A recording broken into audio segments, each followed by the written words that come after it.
Magandang hapon po sa ating lahat. Ako po si Noel Ocampo Reyes, Assistant Secretary for Strategic Communications. At the same time po, spokesperson ng Department of Agriculture.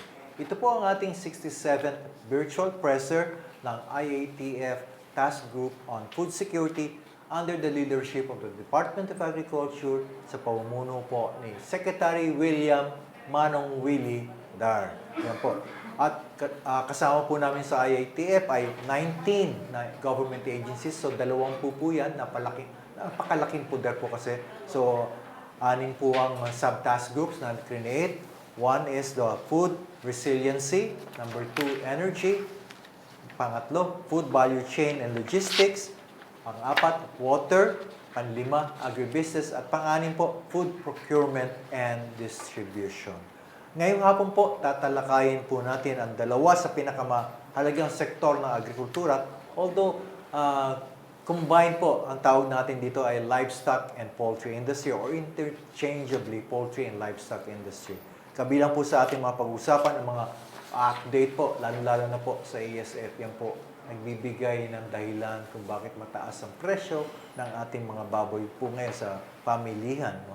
At kasama natin para bigyan ng katugunan ng mga issues, major issues on this sector, important sector, ay walang iba kundi si Undersecretary William Medrano po. Siya po ang doktor ng mga paghahayupan, Undersecretary for Livestock and Poultry.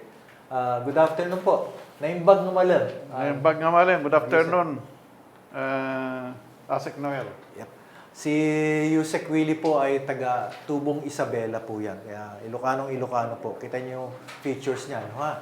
Parang talagang ibanag na pogi. Yan po. Good afternoon po. At gayan sa lahat po ay kumusta? Siyempre, Happy New Year pa rin po, no, ha? At, sir, kumustahin natin ang ASF? Kumusta na ang ating... Well, magandang balita, Asik Noel, kasi yung incidence ng ASF spread, bumababa na, no? Base sa ating monitoring report ng Bureau of Animal Industry. So, magandang balita yan, but ganun pa man ay hindi tayo magpabaya. At ang aim natin talaga is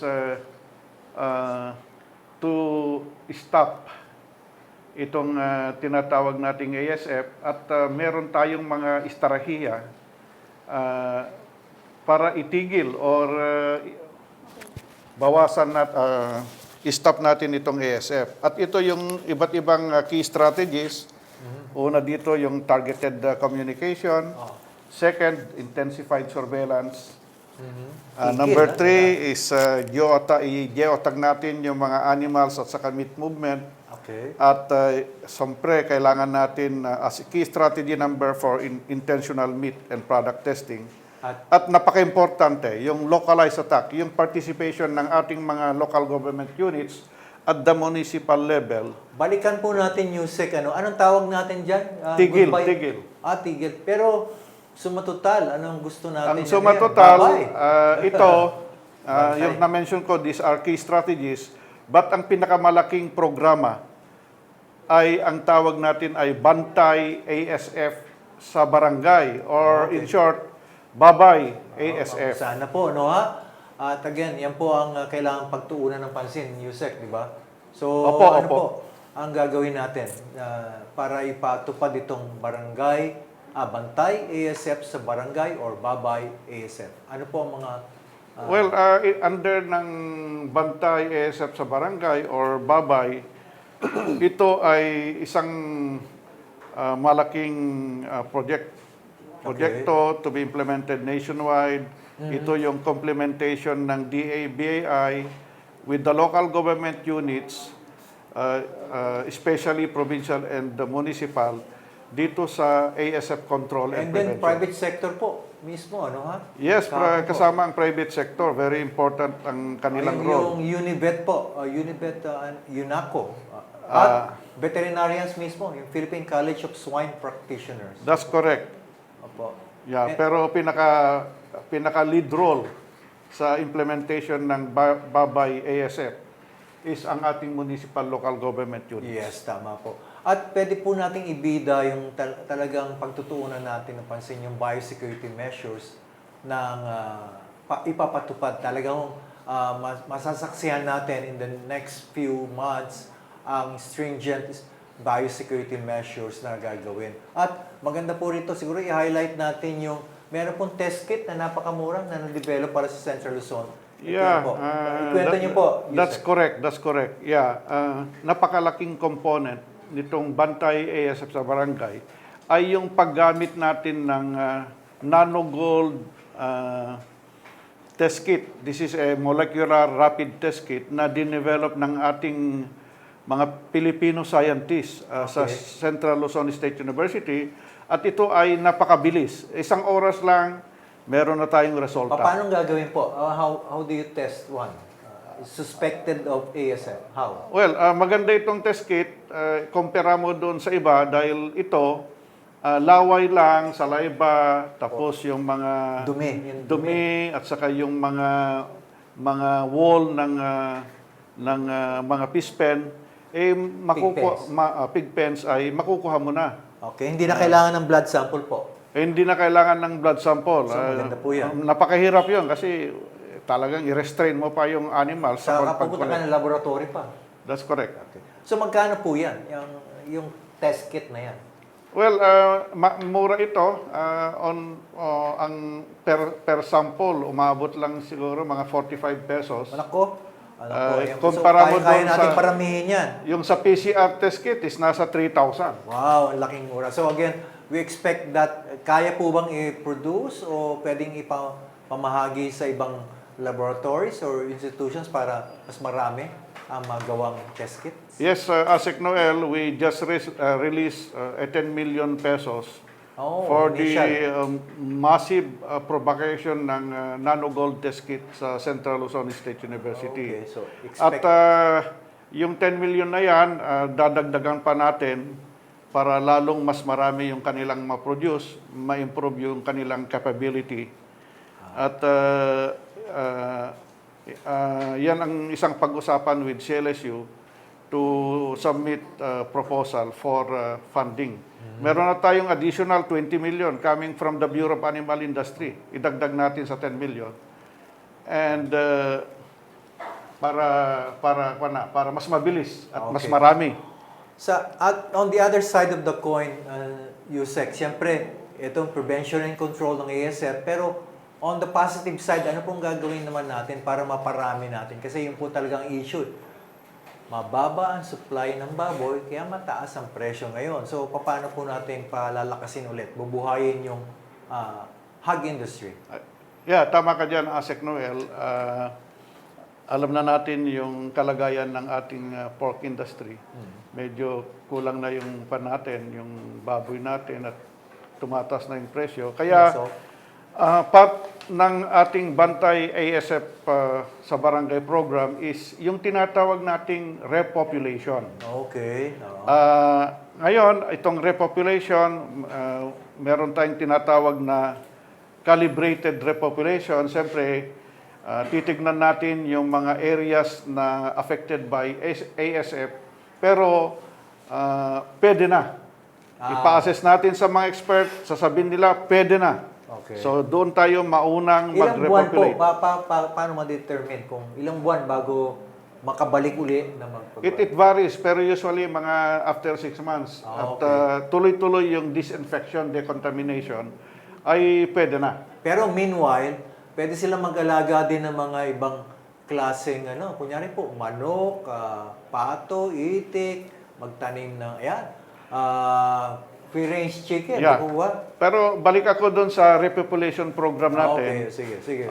Una sa lahat, meron on the part of the Department of Agriculture under the leadership of Secretary William Dar, meron tayong 400 million approved repopulation program. Wow, good. At ito ay manggagaling sa Quick Response Fund. Okay, so yung lahat ng regions affected by ASF, they are entitled to submit proposals so that we can also... Isa-isahin natin po para alam ng mga tinamaan ng ASF sa Cordillera, CAR, Region 1, Region 2, lalo-lalo na sa Region 3, 4A. sa 4A, Calabarzon, sa Bicol, parts of Region 11, parts of Soc-Sargen. Yung hindi naman Yes, lahat yan. yes, Yung yes. dalawa lang po yan, hindi total na Mindanao, sporadic lang po yun sa Region 11 sa Davao, 40 Yes. lang po, sa Davao Sur lang ata yan.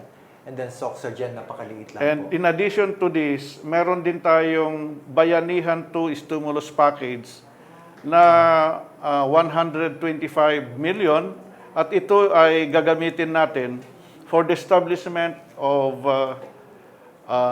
swine multiplier and breeder farms. Ito yung Okay. magsusupply mamaya ng Okay. mga biik na ibibigay sa mga backyard raisers para makapag-umpisa ulit sila ng kanilang swine livelihood. So, ulinawin natin, maliban doon sa 400 million, meron pa ho tayong, ito yung mga breeders na mga inahin. Yes, yes. Okay. Yan po. Sa ITCPH, ano po yung ITCPH? International Training Center for Pig Husbandry Saan po na yan nakikita? nasa Lipa, Batangas. At Sila ito ay under ng Agricultural Training Training Institute. Institute. Yung multiplier breeder farms for swine, yung 95 million po, doon po yun, ano po? Yes, ito ay ibabase natin sa mga selected state universities and colleges, selected local government units, and even farmers cooperatives and association. Ang kanilang term of reference, ang kanilang responsibilidad is siyempre breeders yung mga nandun. Okay. Magpaanak lang sila ng magpaanak. Lahat yung anak ay i-distribute natin, ibibigay natin sa mga backyard raisers. So, yan po. Tuloy-tuloy. Nasa baba. May nucleus farms and 15 multiplier farms. That's correct. May package module, may breeders, i-improve yung facilities, may housing. Yung AI po, ibig sabihin, artificial insemination centers. Yes, that's correct. Feeds, pagkain, drugs and biologics, yun po para kung may sakit. And then may training po. So, production for 1 year, we're looking at a target of 600 breeders. Yes. Na inahin. For new MFs, multiplier farms. Producing about 7,000 breeders breeders. for distribution. Napakaganda po. Ayan po. So again, kumusta naman po? Pakita natin yung mga sa baboy, sa merkado. Again, we'd like to see maibsan po ang supply. No? Thank you naman po sa mga breeders, hog raisers sa Visayas at Mindanao for heeding the call of the Secretary na for them to deliver hogs continuously to supply Metro Manila. Kasi ito pong pinakamalaking sentro ng consumption, di po ba? Yes, yes. So tuloy-tuloy naman yan, Asek Noel, na nagpaparating tayo ng mga hogs coming from Visayas and Mindanao, mostly from Mindanao, para ma-maintain natin yung supply ng baboy dito sa Luzon, especially Metro Manila. Para ma-stabilize natin yung supply at saka yung importante yung presyo. Oo, tama. So again, meron pa pautang yung indemnification, di ba? Nabanggit niyo po sa mga kaibigan natin mga binibigyan po yung na tinamaan ng ASF, binibigyan po ng 5,000 pesos kada isang ulo na matay na baboy. At malaki na po. Magkano na po na ibigay natin? Tungkol dito sa indemnification, malaki na rin po ang naibayad natin sa lahat ng tinamaan na backyard raisers. Yun ang una nating nabayaran. At ito ay nanggagaling sa President's Contingent Funds at saka Quick Response Funds. Okay. At lahat po na naibayad natin dito ay umaabot na ng mga 640 million? 1.3 billion. Okay. Wala pa At naman. halos lahat po yung natamaan na backyard raisers ay nabayaran na. Okay. Meron lang Konti konting hindi pa nabayaran dahil siyempre kailangan mag-submit ang local government units ay dadaan sa regional field office natin at tinitignan po yung mga documentary requirements Apo. para mabayaran lahat. Okay. Basta nag-submit ang regions dito sa atin, definitely mababayaran po lahat. Okay. Yan po. At maliban dun po, nagbibigay din po o nag-offer, may offer po ang DA through the ACPC ng 30,000 pesos na zero interest loan, 30,000 po yan para maka-engage sa livelihood, pag-aalaga ng manok, ng itik, o kambing, wag lang baboy muna, doon sa mga areas na tinamaan ng ASF. Yeah, that's correct. So, at this point, Yusek, bigyan natin yung mga tanong ng ating mga kaibigan sa media. Sila po ay sila Ray Pilayo ng UNTV, John Enriquez ng DCAS, Jasper Arcalas ng Business Mirror, Annabel Surara ng DCEC, Neil Miranda ng DCME, Shaila Francisco ng TV5, Revin Uchabe ng Business World, and Maureen Simeon ng Philippine Star. Tanong po ni Ray Pilayo ng UNTV, ilan po ang inangkat ng Pilipinas na pork at manok noong 2020 compared sa 2019? May datos po ba tayo? Ilan ang tinaas at binaba? Meron po tayo?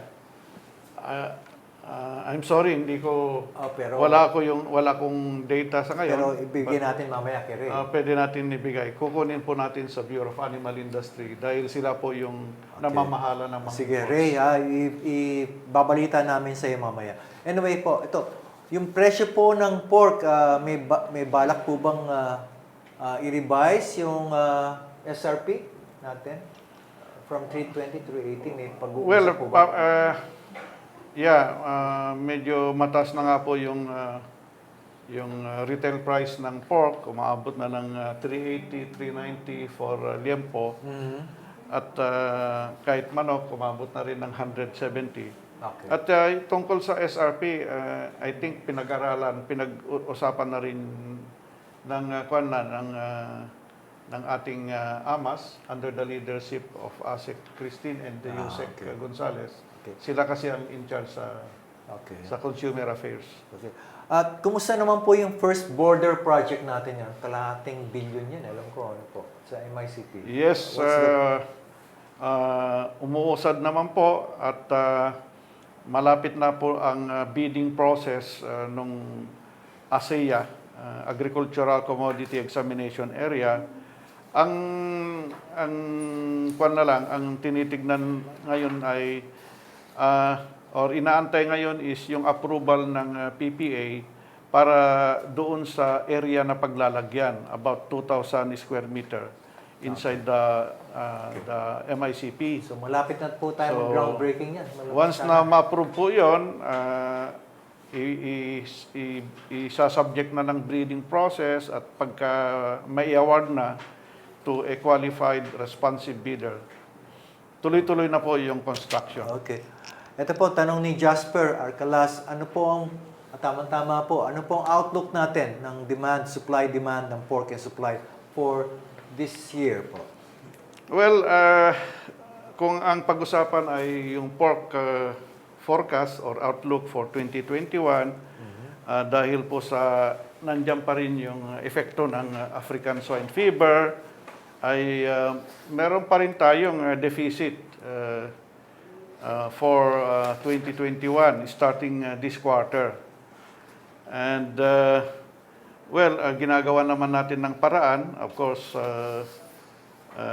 yung deficit natin, we hope na ma-solve natin through our repopulation program. At may mga dumadating naman through importation na para ma-stabilize yung supply. For broilers, we are happy to inform you na stable po tayo dito. We have enough supply, more than 100% self-sufficient. May surplus po tayo on a quarterly basis. Mga ilan po? From equivalent to 11 days to 14 days per quarter. Dami, sobra-sobra po. Itong broiler po, medyo nagtaas ang presyo dahil alam naman natin, dahil nagmahal ang baboy, Pumunta sila sa manok. Okay. So, tumaas ang demand ng manok, medyo yung production ay medyo stabilize. Kaya yung supply natin is medyo manipis. Okay. But still, we are self-sufficient in broiler. Okay, thank you. Mayroon tayong sapat. More than 100% sufficient. Sundan ko na po yun. Tanong ni Annabel Surara po ng DCEC Radyo Aguila, hanggang kailan po natin mararanasan yung mataas na presyo ng baboy? Yan po. Yusek. We hope na magkaroon na tayo ng impact dito sa mga repopulation project natin by second quarter. So we Okay. hope third April, quarter, May. third quarter hanggang fourth quarter, kung meron na tayong dagdag na supply, then siyempre madagdagan din yung parating na mga baboy from our imports. Sana ma-stabilize natin yung presyo. Tinanong niya rin po, Yusek, yung ilang probinsya na po ba ang tinamaan ng ASF? Meron po tayong mga bigay natin later? O, Ibigay, nandiyan pa ba? 11 regions. Sorry, kanina, nakalimutan ko yung ilang provinces. Oo po. Sige, babalikan na ka namin. And meron tayong mga nasa 431,000 culled. Okay, Culled, 430 pigs. plus. Okay. Ayan po. So again, si Shaila Francisco po, meron po bang pag-aaral para yung presyo po ng baboy at manok ay sa ilalim uli sa SRP? May pag-uusap po bang ganyan? Yes, ongoing yung usapan para magkaroon tayo ng panibagong. Sige. Unahin lang po natin yung mga tungkol doon sa livestock and poultry. Yan po, kay Reven Ochabe, yung latest sa ASF, yun po, na bigay na rin. How about bird flu on the poultry side po? Well, ito, okay naman, contained na yan? napakagandang balita, Asik Noel. Ang avian influenza or bird flu ay na-eradicate na natin. We are already free. Dineclare na yan ng ating Bureau of Animal Industry. Pinipan ng OIE. And then, siyempre, pipirmahan din ni Secretary. Okay. Pero thereafter, OIE. international lang. Yes, yes. Okay. So, ang tanong pa ho ni Reven Ochabe ng Business World, can you give us details on the partnership with UNACO, Unibet, and the Philippine College of Swine Practitioners? Opo, napakaganda ang mga partnership sa ngayon between DA and our industry. Tuloy-tuloy po yung usapan.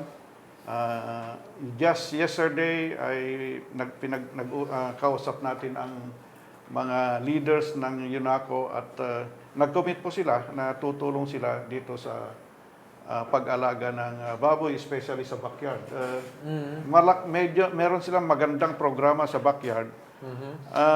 They were saying that meron na silang repopulation program. Oo, sa Tarlac Dito daw. sa Nueva Ecija. Nueva Ecija. At sabi nila, they are successful. At ang proposal naman natin from the DA, dito sa ating repopulation program, dahil lahat ng backyards, bago natin bigyan ng suporta, ay ikla-cluster natin sila. At through the cluster, we hope that the companies like UNACO can also provide cheaper feeds para itong mga racers ay hindi na sila gagamit ng swill feeds para maiwasan na yung infection ng ASF.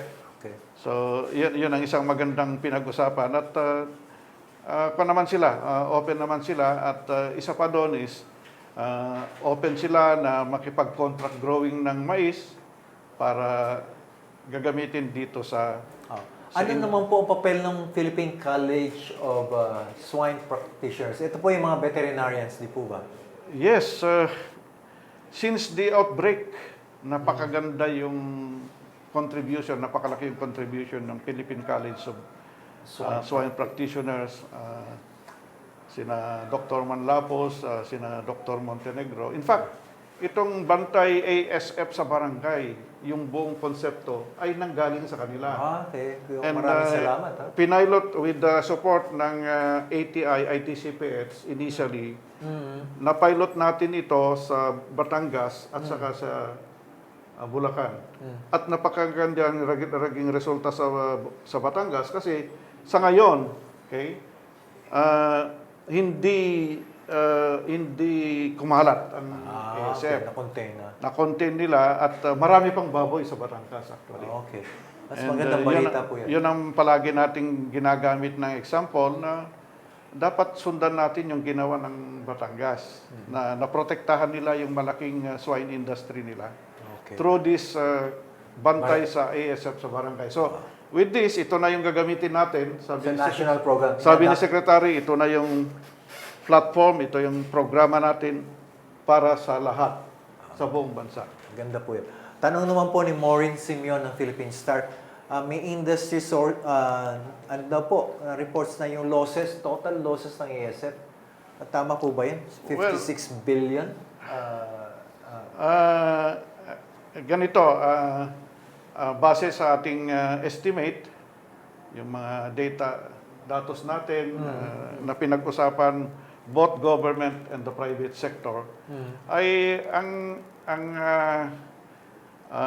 population loss due to ASF ay umabot na ng 28% Okay. for Luzon area. Okay. Sa Mindanao ay nasa 1.7% Maliit lang. loss lang. At sa Visayas, alam naman natin, they are still free. Ah. So, yun ang... Ano po yung base population? 12.7 million? Yung pa rin bang ginagamit natin? Well, yun ang official ginagamit natin galing Based sa doon sa PSA. PSA. Pero base sa report ng private sector, ang population natin ay nasa 14 talaga. 14 million. Okay. 14 So million. again, so cross-check that percentage against 14 million as per industry sources. 12.7 sa PSA, pero sabi ng Industry. is 14 nasa million. 14M. So again, yung how much indemnification fund has been released to today?